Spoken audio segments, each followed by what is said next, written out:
I think with the scary topics, money, sex, things of this nature, things that are taboo, you need more than the absence of a negative. You need a lot of cues that this is safe to talk about. This is safe to talk about.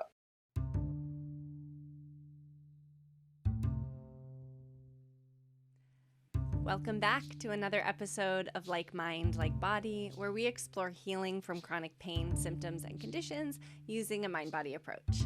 I'm Christie Uipi, psychotherapist and founder of the Better Mind Center, where our team treats chronic symptoms one on one.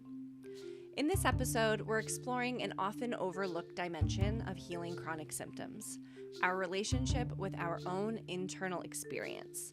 How we sense, interpret, and trust what is happening inside our bodies, including in intimacy and sexual relationships. We'll talk about how disconnection from internal signals can shape both sexual well-being and physical symptoms, and why feeling unsafe in our own experience of pleasure, desire, or discomfort can ripple into broader patterns of nervous system dysregulation.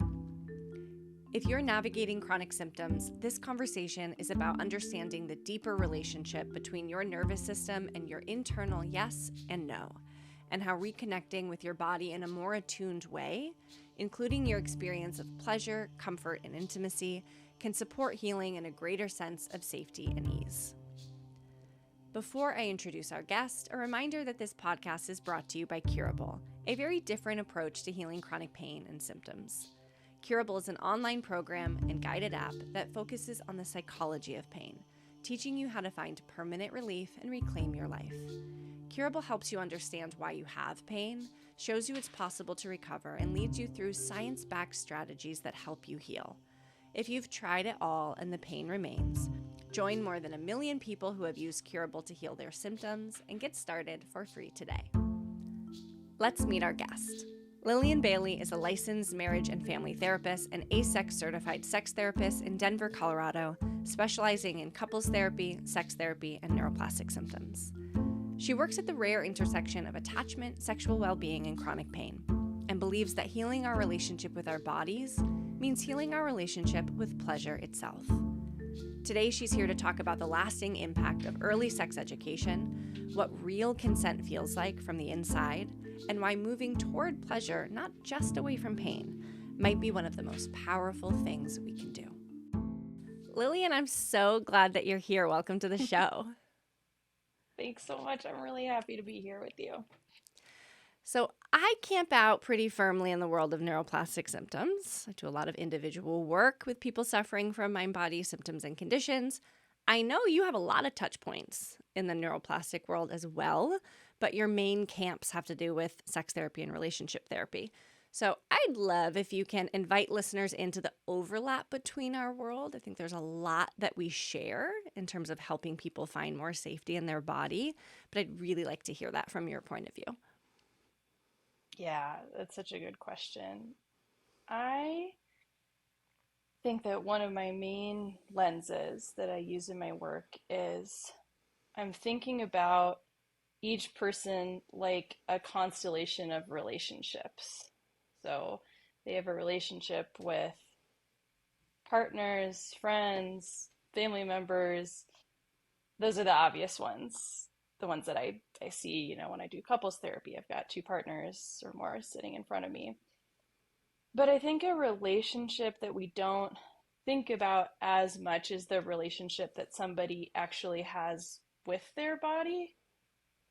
And so that's just over and over the lens that I'm clicking into when I'm talking to someone is what is this person's relationship like with their body? And then how does that relationship play into how they come into sex, how they come into relationship with other people?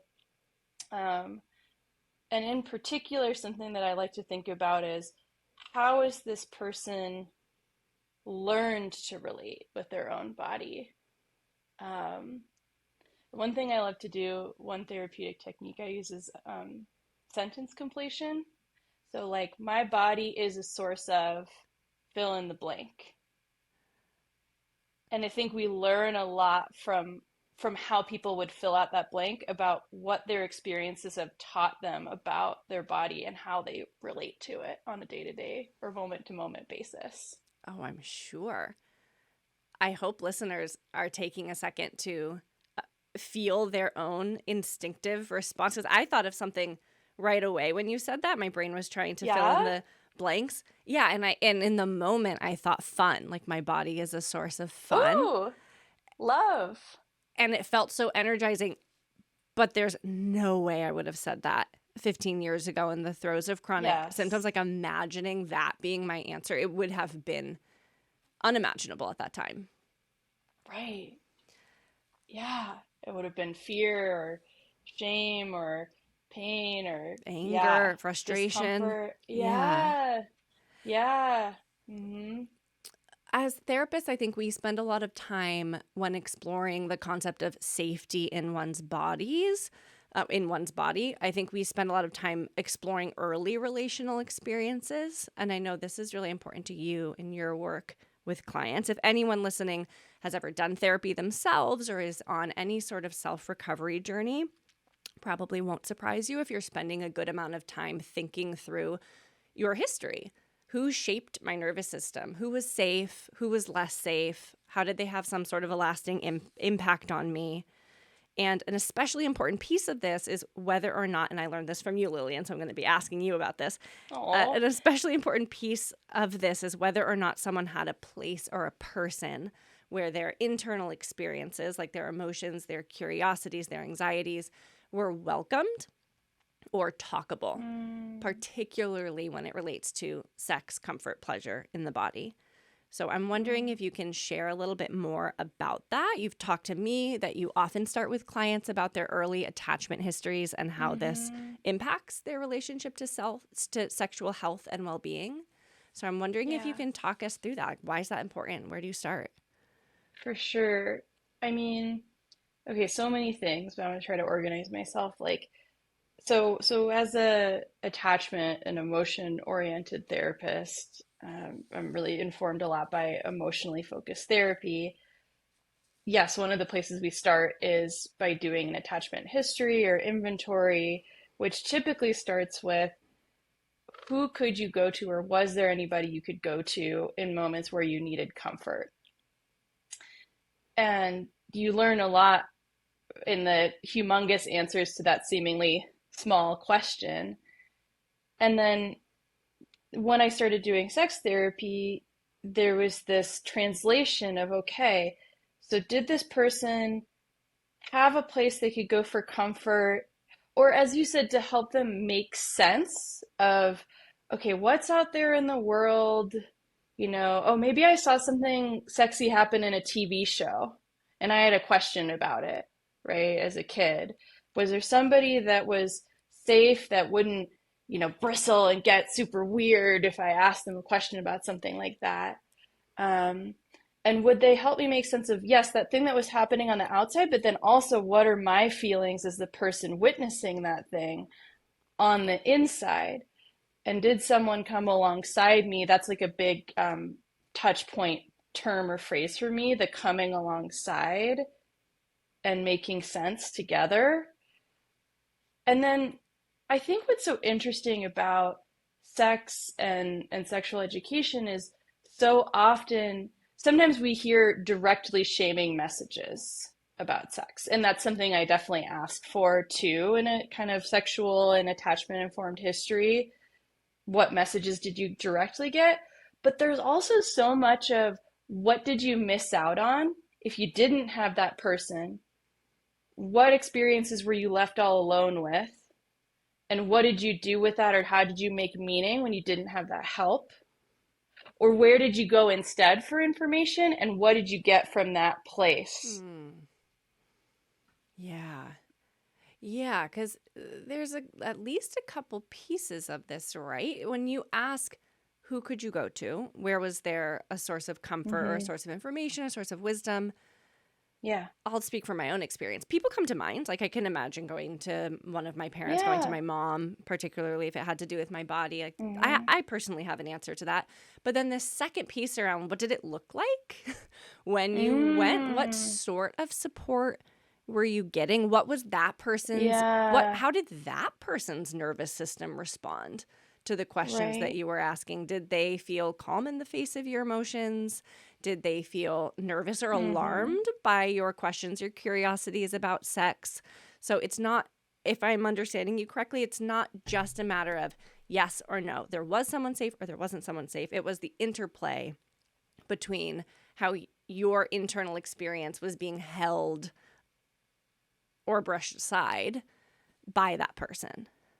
Yes. And I think what's so hard too is I think a lot of parents are well intentioned and aren't, maybe they're not even brushing aside, but I think with the scary topics, money, sex, things of this nature, things that are taboo, you need more than the absence of a negative. You need a lot of cues that this is safe to talk about. This is safe to talk about. It's okay to talk about this with me. Do you have any questions about this? Here's a book about this, right? And I think, I think about this is such a silly metaphor, but my husband's a veterinarian and we talk about how cats like high frequency, low intensity interaction often, like they don't want to be overwhelmed. Like cats don't want you to get in their face. And I think, talking to kids about sex, it's like oftentimes it's one really big, intense hour-long conversation, and maybe it's like just some light touch points, hey, I'm here for you, like,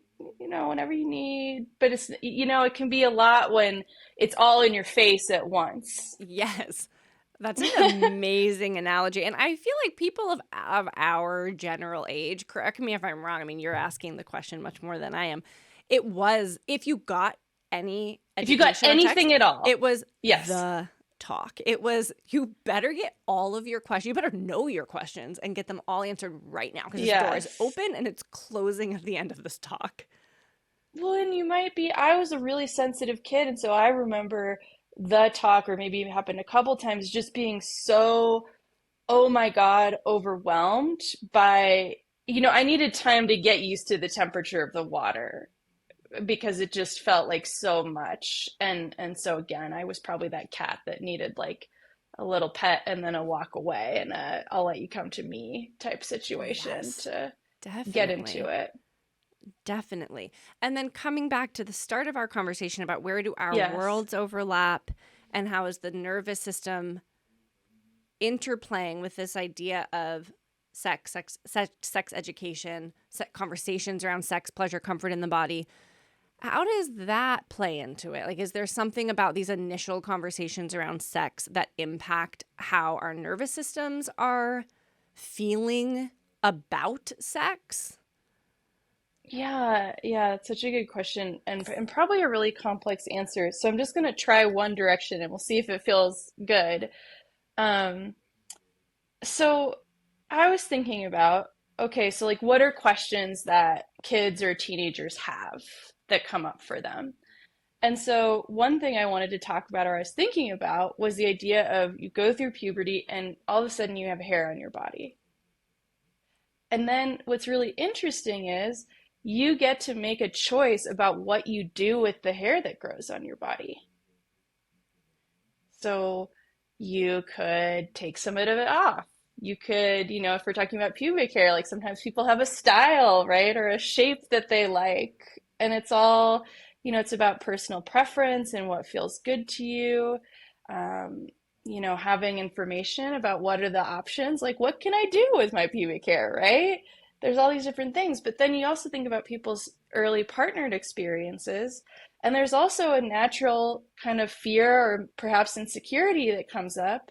I mean, there's so many things when you are saying, I want to have a sexual experience with you and I want to allow you to have access to my body. I want to engage with our bodies together. What will you think about my body? What will you think about the things that I can't control about it? What will you think about the choices that I make about how I groom or present my body to you? And so it's just a natural thing that people may feel kind of a little nervous about, maybe the first time somebody else, or every time that's the first time that somebody else sees their body. So, but what do we do if we don't have a place where we can have that conversation about hair on the body? Well, a lot of people, we're learning earlier and earlier, have exposure to pornography, which is not a good or bad thing. I mean, people have really strong opinions about pornography. But if you look at a lot of pornography, you're going to see a lot of people with no pubic hair, with very little body hair. And so you might conclude the only valid option that's acceptable or wantable or desirable by other people is if I don't have any hair on my body. And what if that doesn't match what I want to do?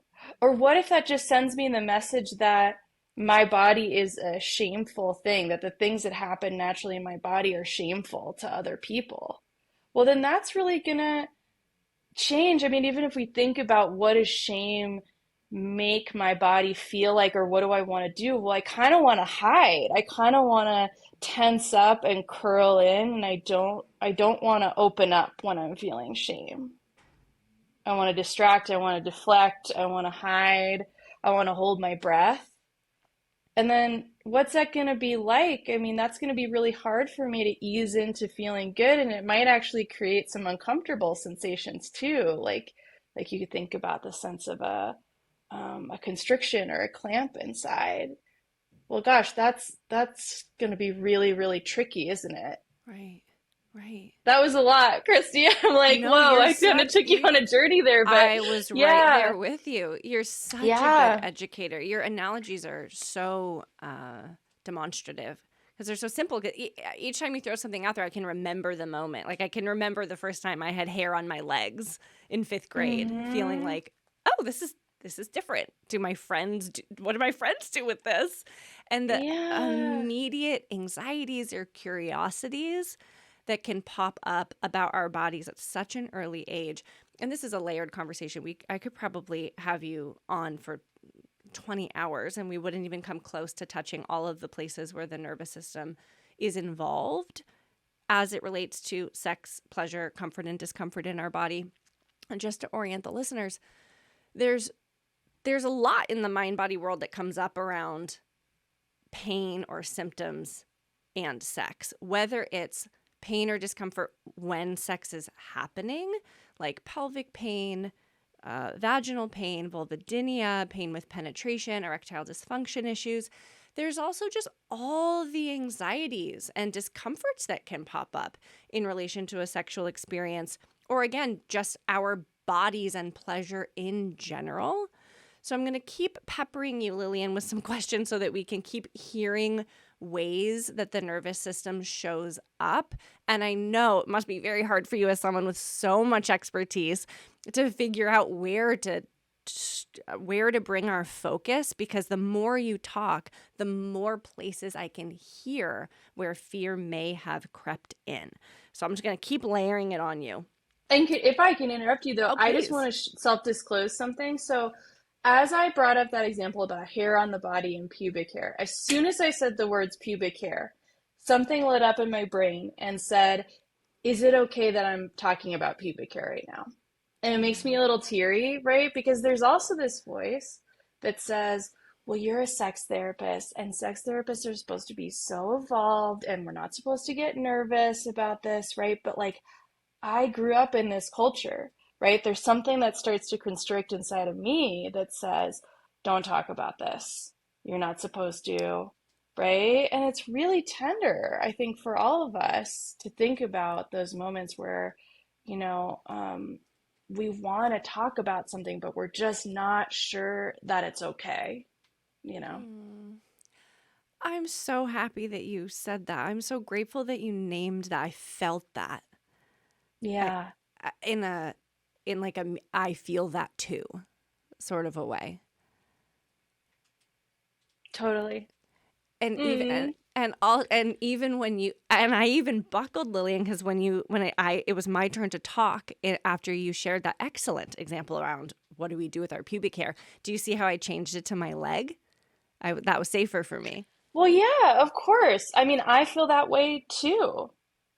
Because we got those messages, and Yeah. again sometimes it was like, well, actually I think a lot of times it wasn't don't talk about it, it wasn't role modeled, it wasn't encouraged, we didn't get enough green lights, we and again, just really appreciating the amount of green lights we need when the subject is taboo, when the subject is a little dicey, let's say.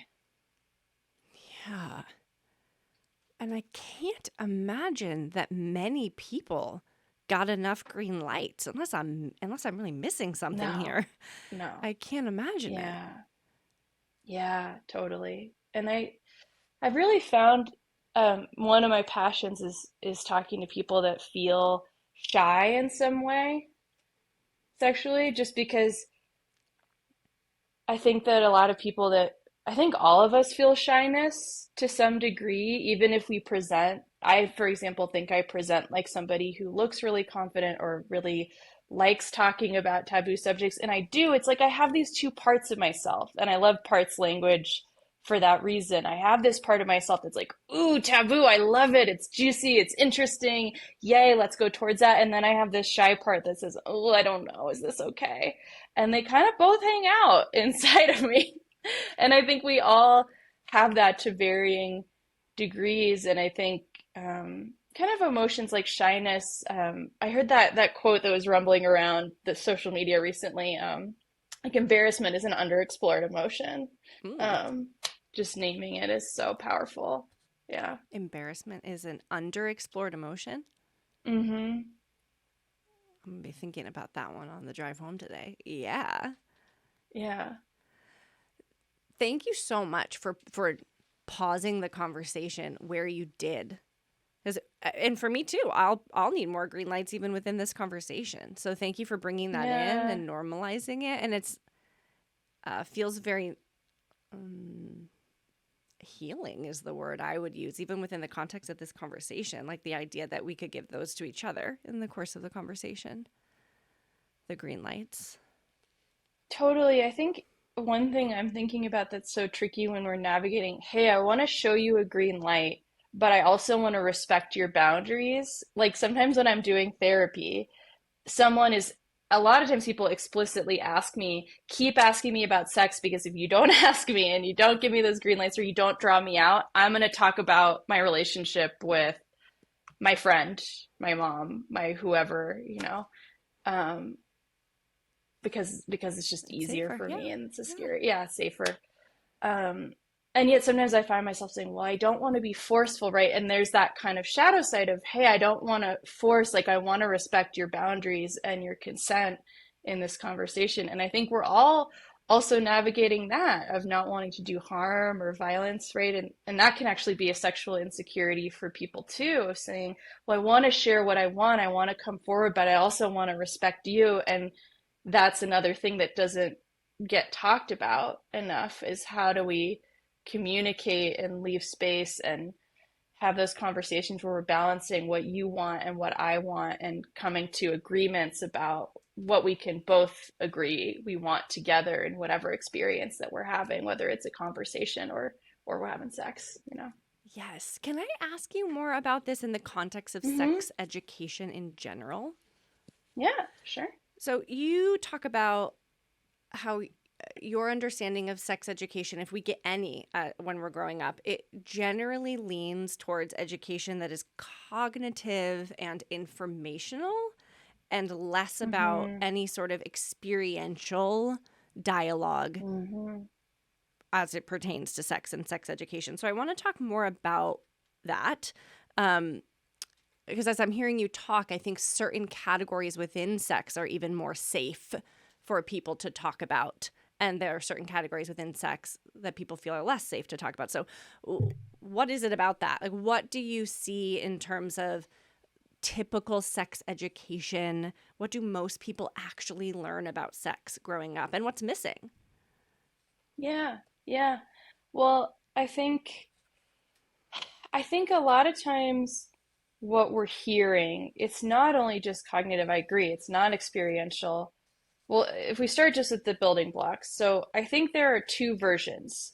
One is, oh my gosh, I'm thinking Mean Girls. Don't have sex or you'll get chlamydia and And die, die. right? What the PE teacher says in Mean Girls, right? So just kind of the, don't, in a pretty unnuanced kind of way. Or we get slightly better, which is maybe I learn what are the parts of the body, stuff about puberty, um, things about STIs and pregnancy, but it's oftentimes still focused a lot on danger. Like, Yeah. I'm going to blast you with a lot of really graphic pictures of what STIs look like. And even though I'm not telling you, maybe it's not abstinence only education where I'm just saying don't have sex, it's a lot of like, what are the scary things that can happen? Yes. And then some, yeah, really clinical medical stuff about parts of the body or, um, I think about menstruation. Like, yeah, maybe what happens, on a very technical level, but what does that feel like? And how is it going to affect my mood? And what are different experiences that people have at different parts in their cycle? Things like that.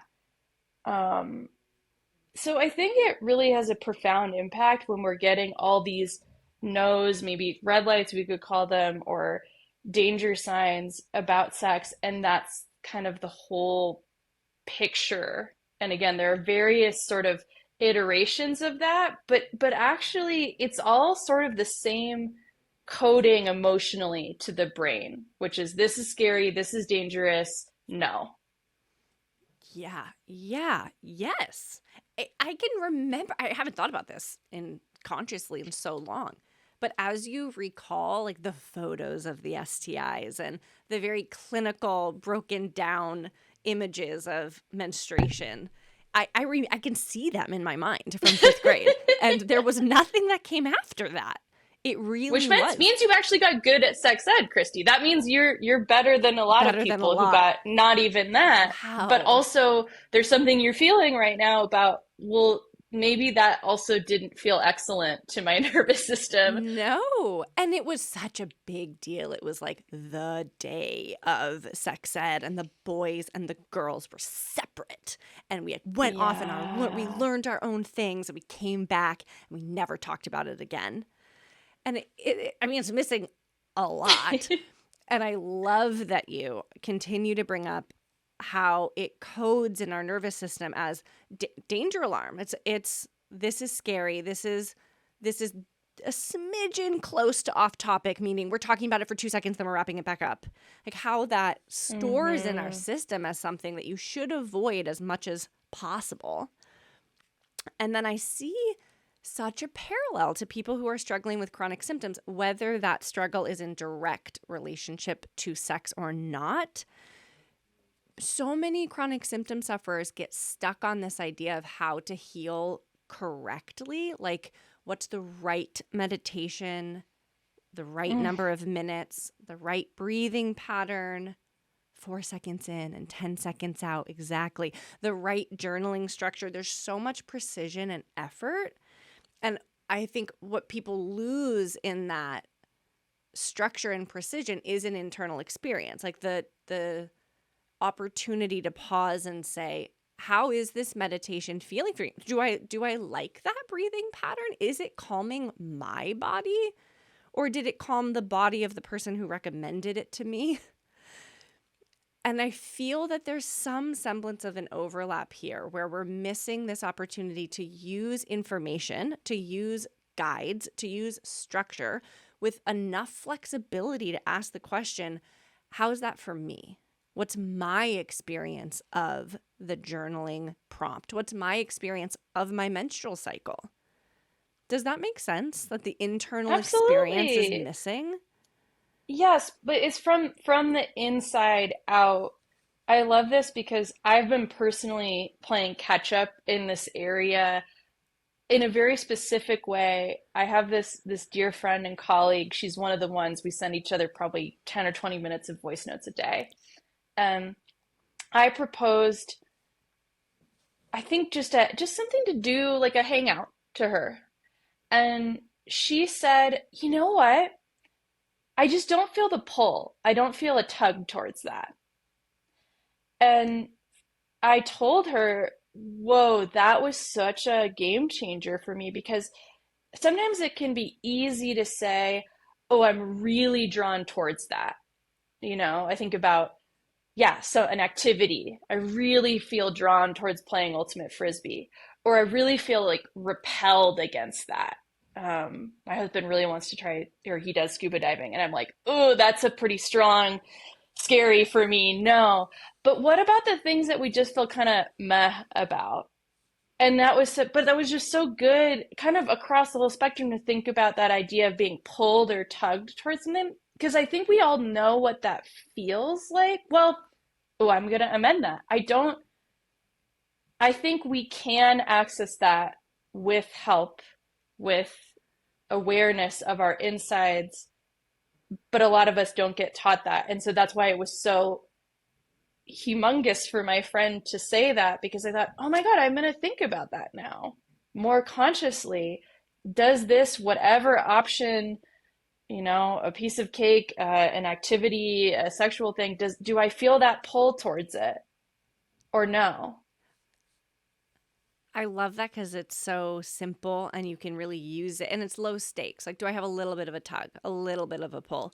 You've also I've heard you talk about a couple different, I'm not sure if if they're tools or Mm-hmm. concepts that might help someone listening build out this internal experience, build out this compass, build out their pulls and their pushes. Can I ask you about those? Yeah, sure. Love to. One of them that I heard you speak about at a conference last year at the Association for the Treatment of Neuroplastic Symptoms, you spoke beautifully about a lot of the concepts we're talking about here. And in that, you brought up the wheel of consent.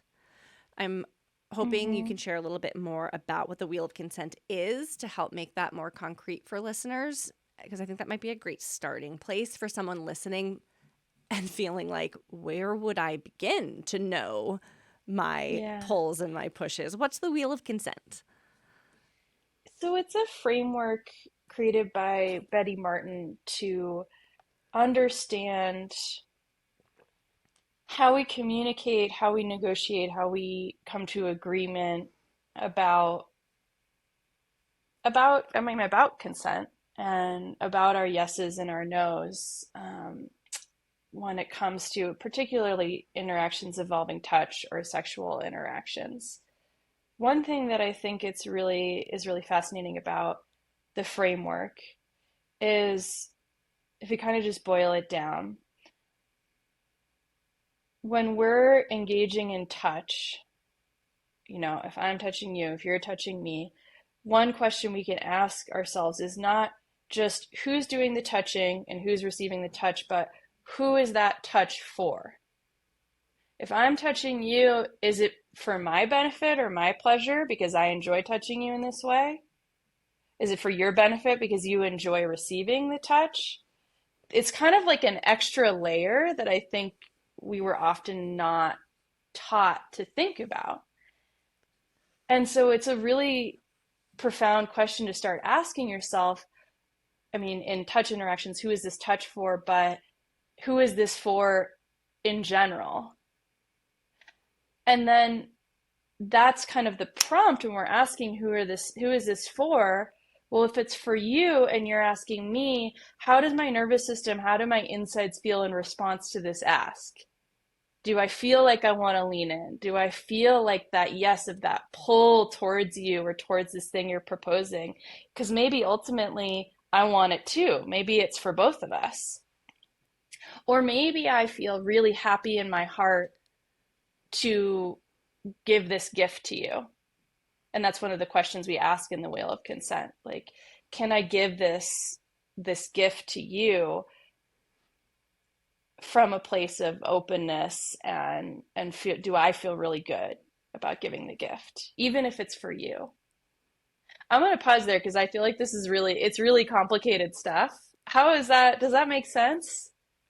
Yes, well, perhaps that's the one of the points of the wheel of consent is looking at the layers of the yes and the no. It's not simply, I'm Mm-hmm. repeating this back to make sure that I'm getting it.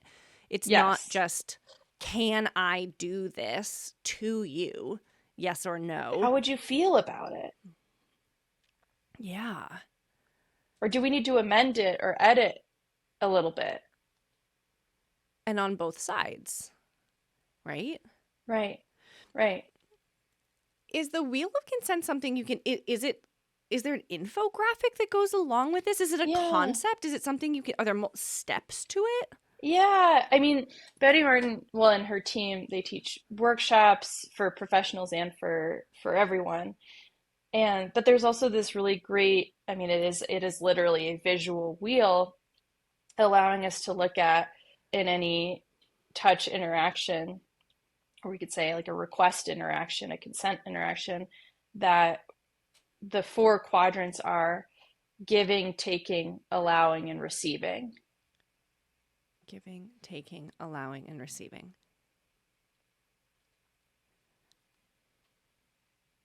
You have to help me understand the difference here. I know it's a lot. Yeah. I mean, even for me, I mean, so giving is, again, if we're centering around touch, I am touching you for your benefit or your pleasure.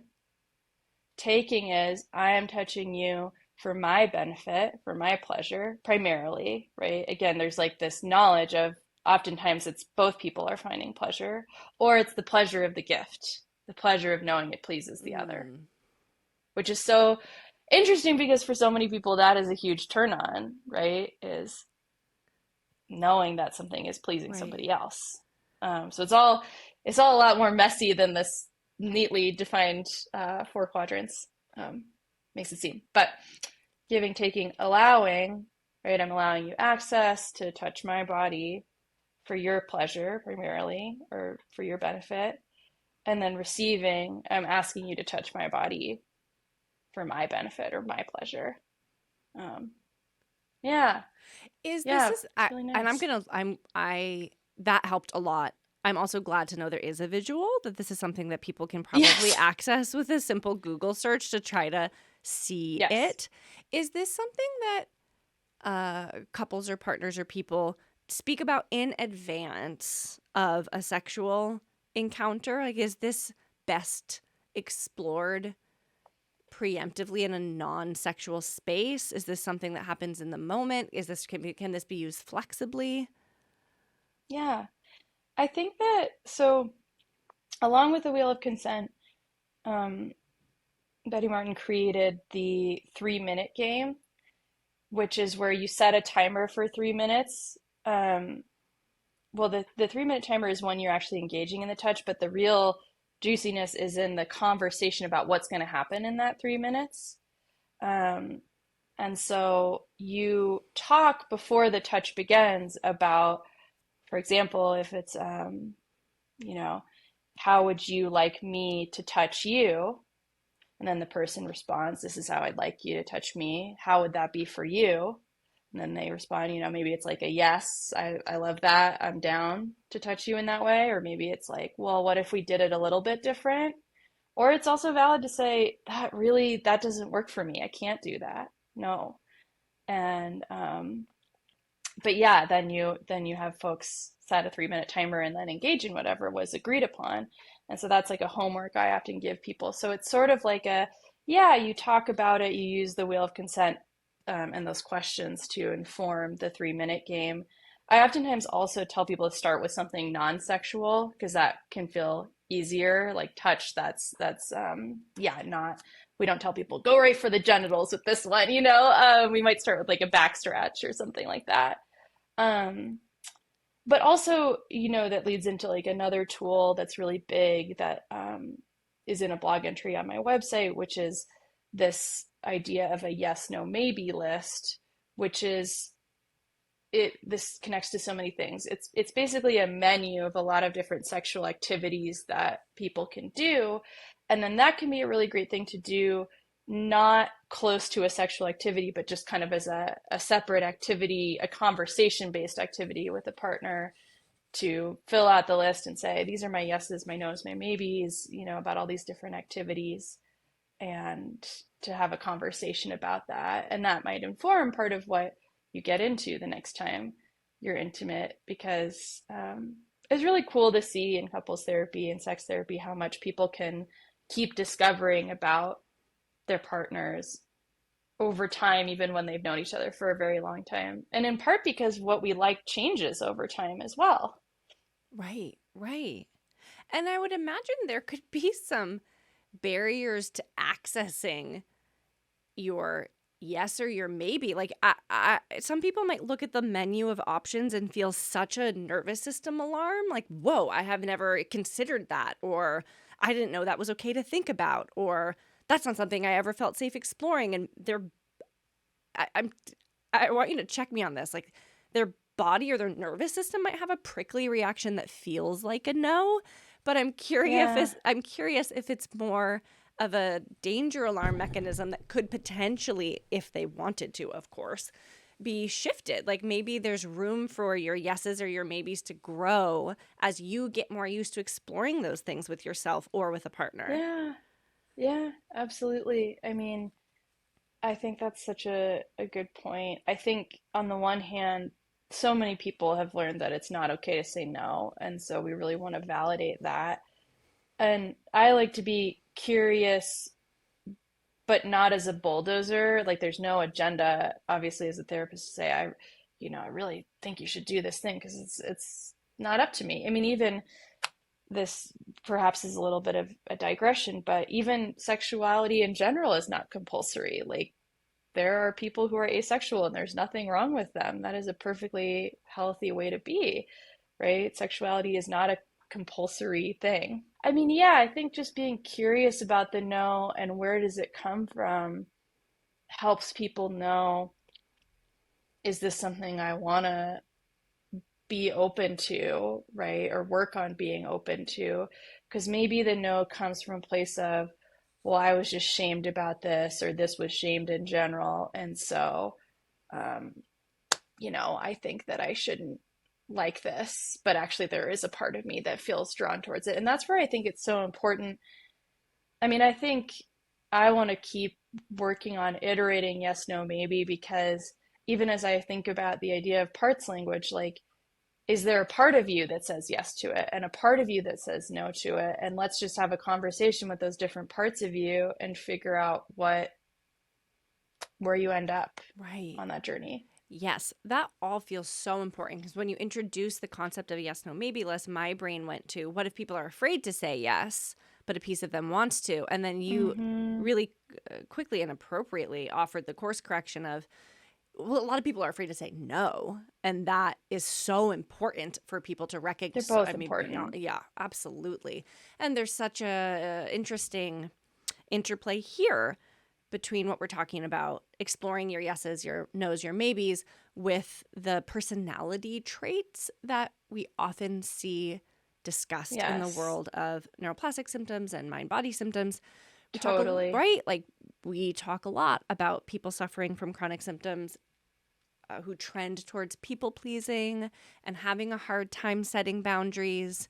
And I can only imagine all the ways that those relational strategies or relational struggles show up when someone is trying to think through their yeses or nos. If you're a person who always says yes because you're a people pleaser, you are afraid to say no, or you're solely or Yeah, virtually always focused on someone else's comfort, this is a really important conversation for you to have in a safe place when you're not about to have a sexual encounter, to have the time and the space to say what happens to your body, what happens to your nervous system, what happens to your interest, your curiosity, your anxiety when you think about that act as a yes, a no, or a maybe.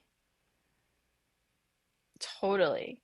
Yes, I think that's so real. And just I don't know, when you were talking about personality traits, I was thinking about another really prominent sexual researcher, Peggy Kleinplatz, wrote this book called Magnificent Sex. She did qualitative research. She was looking at people who really feel strongly that they're having magnificent sex lives. What are those sort of common themes? Very interesting. So she came up, I believe there are 8 core themes of magnificent sex. One core theme is yielding and surrendering to your body, because there's so much when you have sex that you have to allow to happen. It's not about you making an orgasm happen or making your body respond in a way or making your partner's body respond in a way. It's about just letting it unfold. And then, when we think about some of people's fantasies, a lot of them are about letting go of power and control. We think about just the mildest, when people want maybe their hands tied up, something like that, right? Like there's something really powerful about saying, like, because when you're giving up control, you're saying, I trust me and I trust you enough to let go here. And that's actually like an incredibly safe place to be.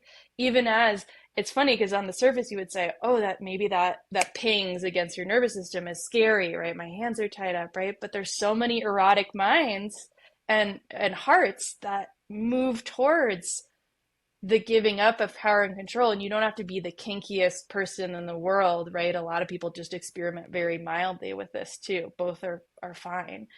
um, but I think so much is these are kind of the underpinnings that I love getting to talk about with people and fulfill those missing experiences, because people don't get enough chances to talk about, well, what makes that pull happen, like the coming together of how I feel in my body with the meaning making processes of my mind. And I think so much in the mind body healing world, we're trying to get out of our minds and into our bodies, but it's actually about, like, our minds are beautiful too. Cognitive work is beautiful too. We're meaning makers as human beings, and we need the chance to, like, the body sensation happens first chronologically, and then we get to go on that wild ride of, and what does that mean? Yeah. I'm So fun. fascinated by everything that you're saying. Oh, that's so nice. Thank you. And I appreciate that you're bringing the meaning making in. It's definitely about being connected to what you're experiencing in your body, and also what does that mean to you and how does that feel to you and what do you want to do with that information or that experience. What about for people, because I hear this some and I'm sure you hear it a lot. What about people who say they're only in their heads during a sexual experience and they're reporting that in a way that they're qualifying as unpleasant? Like, I'm stuck in my head. I don't feel any connection to my Mm, body. I'm shut down during a sexual hmm. experience. Do you see that showing up? What do you think about that? How do you work with that? Yeah. Well, one of my primary lenses too is I always believe that a symptom, as uncomfortable, as bothersome, as annoying as it may be to someone, makes sense on some level to that person. That in a way we could almost think of it as a solution. Even though, let's say, the person is saying, I'm stuck in my head, I can't enjoy sex and how it feels in my body because I'm thinking, thinking, thinking, right? And they don't like that. But there had to have been somewhere in their life that being in their head and thinking was a solution and served them. One way we also talk about that in some of the therapeutic schools or the modalities I use is it's coherent. Everything that happens, in the mind body is a coherent response. It's kind of our job to try to figure out how and why it is coherent for that person. Um, and really, what happens when you ask me that question is I think about, well, there's so many coherent reasons why someone would get stuck in their head. And, I mean, again, if we come back to where we started, like, my body is a source of shame, so I'll stay in my head. Or one term we talk about a lot in sex therapy is this idea of spectatoring. So when we're having a sexual experience, I'm not in my body, I'm a spectator on the sideline. I'm watching myself.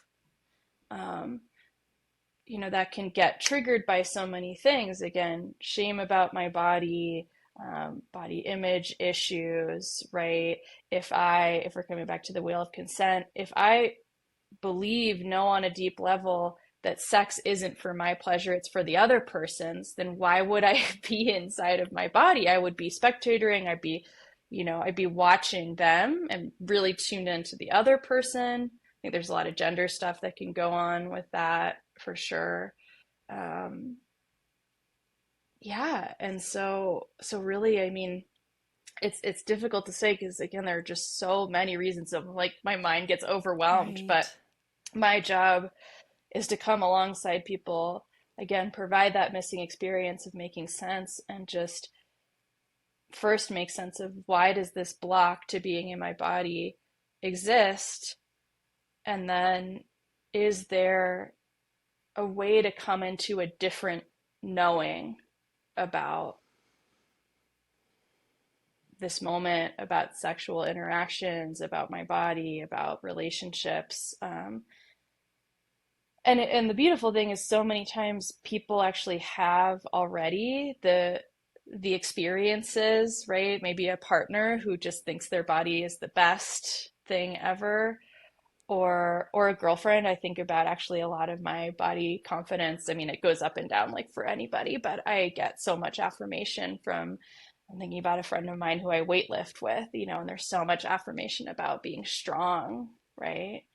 Um, but yeah, we call those, or I call those like contradictory experiences. And so, kind of how I think therapeutic healing often happens is that, well, I have this experience where it made sense for me to be in my head, but is there a different experience that's happening right now or could happen right now, which would actually tell my brain, oh, maybe I don't have to do that anymore? Yeah. Maybe Yeah. that's not necessary right now in my life. And can we respect and honor that it was necessary before? But your brain is capable, if we bring those two experiences together, actually oftentimes quite spontaneously deciding, oh, right, I'm I'm here now. My life is different now, Right. which is Updating so the cool. software, so to speak, which Absolutely. which we talk about a ton also in the world of neuroplastic symptoms, helping you Hmm. update the software around the health or the safety or the integrity of your body, even if and when you're experiencing Mm, intense sensation in it. I found that so gorgeous what you just said. It was so I appreciate that you started with such open arms and normalization around the no one's home feeling, that idea of I'm stuck in my head. People get really down on themselves about that. It can feel quite frustrating to have mm, the intention of connecting with a partner or connecting with yourself or connecting with your body in a positive way, to have that intention or hope and to feel so stuck. Like, here I am again, dancing around in my head, like, get out of my head, get out. That was so nice to hear you just affirm there's there's most certainly a reason for that. What's the why? Let's come alongside. That's beautiful language that you use. I'm pocketing that for sure from this episode.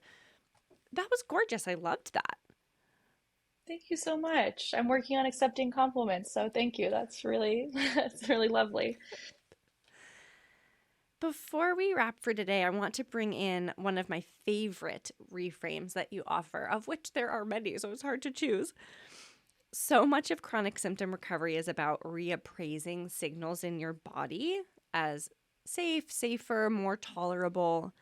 And reappraisal is a way that you can change your perception of your experience from something threatening or daunting to something less scary or even empowering. So, reappraising your symptoms or an experience can change how your nervous system is responding and ultimately change the experience itself. How does the concept of reappraisal apply to sex and intimacy? Mm, hmm. Yeah. Well, I think that something that actually was really challenging for me to initially wrap my head around, and part of what I think makes sex therapy so hard at times, or seemingly hard, is oftentimes it's we're not trying to remove um, a symptom like pain. We're trying to help people come into an experience of pleasure. And as a therapist, it can make you feel a lot of responsibility. Like I have to have the perfect tool. Like I have to be the magician that is pulling a rabbit out of my hat here. I think that so much of my work involves looking at the barriers or blocks, like we were just talking about, to letting pleasure in. to letting connection in, to letting a lot of stuff in, or letting experiences unfold. And there's so much, once we do figure out how to undo those barriers or blocks, there's so much healing potential in, I just think about it like when you talk about reappraisal, like it's just a new experience to say, oh, okay, my body has been at times, and we're not denying that. We're not saying no, it hasn't been a source of shame or pain. That is oftentimes a very valid and real experience that people have had. Um, and can we hold that side by side with, oh my gosh, look at how it can be a source of pleasure, or as you said, fun, or when I was talking about weight training, a source of strength, a source of confidence, a source of joy. Um, and I think about reappraisal like just again bringing those two things together, whatever they are, like shame versus joy and pride, pain versus pleasure. We could have a whole nother conversation about how pain can be pleasurable for people too. I mean, talk about a reappraisal, right? Um, but letting the brain decide. I think about you know, trying to force a toddler to eat their vegetables, you know, and instead saying, well, would you like to eat broccoli with ranch? Or would you like to have some carrot sticks with hummus, And then all of a sudden, like, that feels so different to allow the brain to decide what feels real or what feels best in the moment. And so, um, I think that's how I think about reappraisal is just allowing that the brain to decide what feels most true and real in the moment. I love that so much.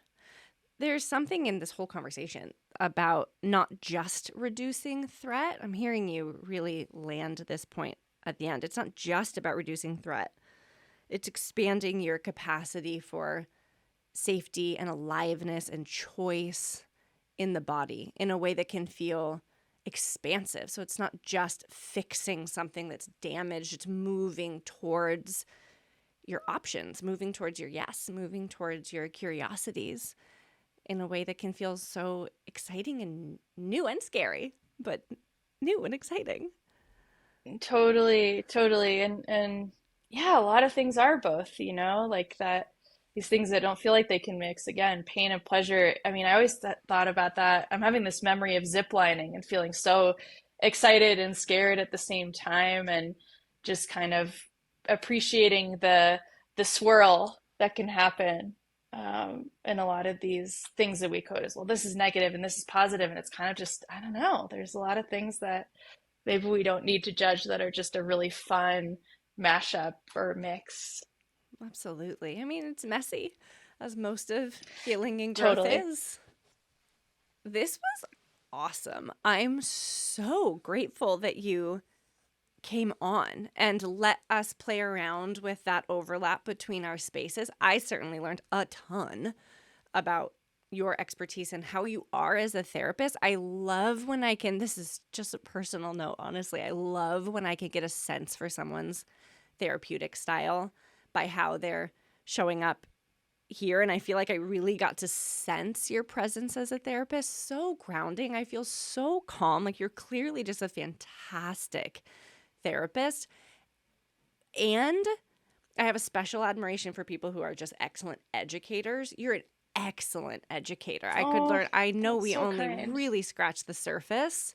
And I can only imagine how overwhelming it is since you have a whole other expertise aside from this overlap in neuroplastic symptoms that we share. It must be really hard to pick. Like, how do I pick from this huge field of knowledge to try to drop some tangible tools and Nuggets. ideas? Yeah, Yeah. you did a beautiful job with that. Thank you so much.